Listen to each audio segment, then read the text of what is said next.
کہیں دور ایک خوبصورت سرسبز جنگل تھا جہاں ہر طرف درختوں کی شاخوں پر پرندے گنگناتے تھے، ندیاں بہتی تھیں اور جنگلی جانور خوشی سے رہتے تھے۔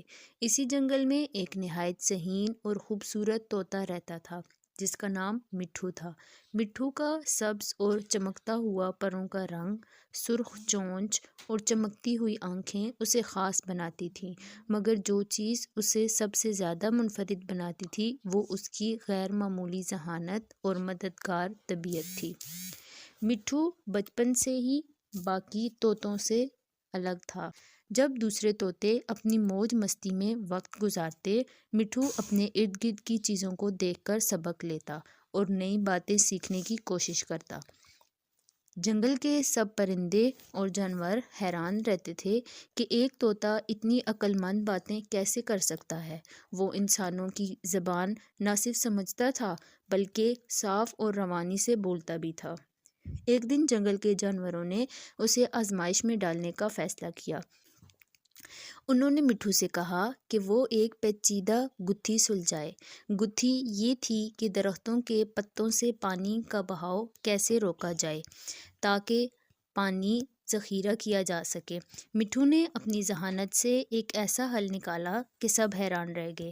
اس نے پتوں کو ایک خاص انداز میں ترتیب دیا اور ایک چھوٹا سا ڈیم بنایا جس سے پانی بہنا بند ہو گیا اور جانوروں کو پانی جمع کرنے میں مدد ملی۔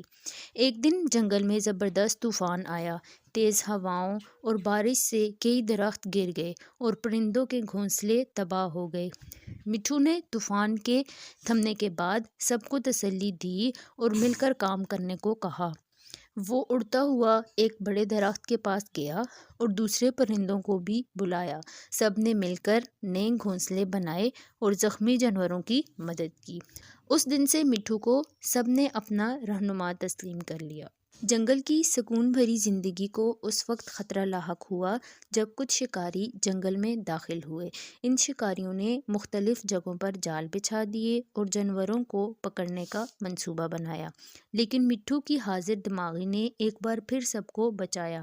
وہ بلند شاخوں سے شکاریوں کی نقل و حرکت پر نظر رکھتا اور ان کے جالوں کی نشاندہی کرتا۔ ایک دن مٹھو نے دیکھا کہ ایک معصوم خرگوش کا بچہ جال میں پھنس گیا ہے۔ وہ فوراً اپنی تیز چونچ سے جال کاٹنے لگا اور بچے کو آزاد کر دیا۔ جنگل کے جانوروں نے اس کی بہادری کی بہت تعریف کی۔ مٹھو صرف ذہین ہی نہیں بلکہ دور اندیش بھی تھا۔ وہ جانتا تھا کہ جانوروں کو اپنی حفاظت اور مسائل حل کرنے کے لیے علم کی ضرورت ہے۔ اس نے ایک منصوبہ بنایا اور جنگل کے ایک بڑے درخت کے نیچے ایک تعلیمی ادارہ قائم کیا۔ وہاں پرندوں، خرگوشوں، بندروں اور دیگر جانوروں کو زندگی کے اہم اسباق سکھائے جاتے تھے۔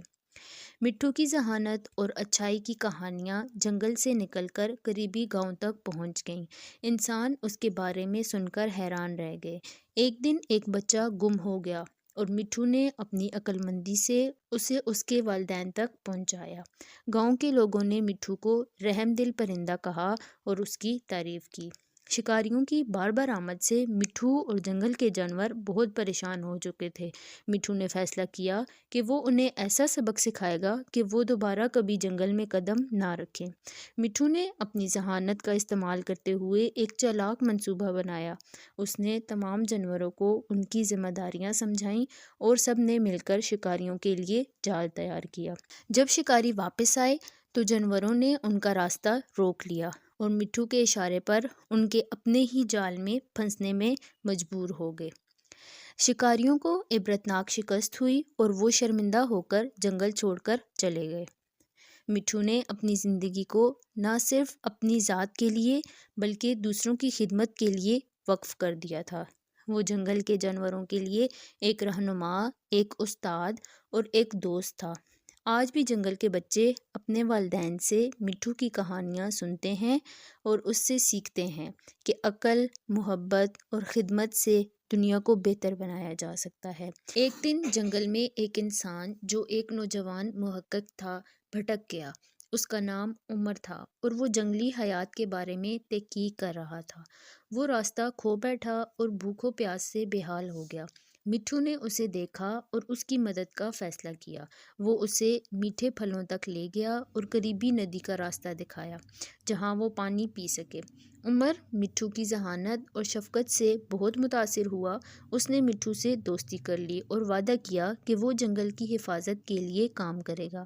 یہ دوستی ایک مثال بن گئی کہ انسان اور قدرت کیسے ہم آہنگ ہو سکتے ہیں۔ ایک بار جنگل میں خوفناک آگ لگ گئی جس نے کئی درختوں اور جانوروں کو خطرے میں ڈال دیا۔ مٹھو نے اپنی جان کی پرواہ کیے بغیر اپنی چونچ میں پانی بھر کر آگ بجھانے کی کوشش کی۔ دوسرے پرندے اور جانور بھی اس کے ساتھ شامل ہو گئے۔ مٹھو کی رہنمائی میں جنگل کے جانوروں نے آگ پر قابو پا لیا، لیکن اس دوران مٹھو کو زخم آئے۔ وہ تھک کر ایک درخت کی شاخ پر بیٹھ گیا، لیکن اس کے دل میں سکون تھا کہ اس کی قربانی سے جنگل بچ گیا۔ آگ کے حادثے کے بعد مٹھو نے خواب دیکھا کہ جنگل کو مزید مضبوط اور محفوظ بنایا جائے۔ اس نے جنگل میں ایک کمیٹی بنائی جہاں جانور اپنے مسائل بیان کرتے اور مل جل کر ان کا حل نکالتے۔ وہ سب کو سکھاتا کہ مشکل وقت میں اتحاد ہی کامیابی کا راز ہے۔ مٹھو کا یہ خواب حقیقت بن گیا اور جنگل کے تمام جانور اب ایک خاندان کی طرح رہنے لگے جہاں سب ایک دوسرے کا سہارا بنتے تھے۔ مٹھو نے اپنی زندگی دوسروں کی خدمت کے لیے وقف کر دی اور اپنی ذہانت سے ایک پوری دنیا کو بدل کر رکھ دیا۔ جب مٹھو بوڑھا ہوا تو اس نے جانوروں کو ایک آخری سبق دیا۔ ہم سب کا مقصد صرف اپنی بقا نہیں بلکہ ایک دوسرے کی مدد کرنا بھی ہے۔ مٹھو کی موت کے بعد جنگل کے جانوروں نے اسے ہمیشہ یاد رکھا۔ انہوں نے اس کے نام پر ایک درخت لگایا جو آج بھی وہاں کھڑا ہے اور اس کی یاد دلاتا ہے۔ مٹھو کی کہانی ایک سبق ہے کہ ایک فرد ہی اپنی عقل، محنت اور خدمت سے پوری دنیا کو بدل سکتا ہے۔ مٹھو کی کہانی ہمیں یہ سبق دیتی ہے کہ انسان ہو یا جانور، اگر نیت صاف ہو اور مقصد عظیم ہو تو کوئی مشکل راستے کا روڑا نہیں بن سکتی۔ مٹھو کا نام ہمیشہ جنگل کی تاریخ میں سنہری حروف سے لکھا جائے گا۔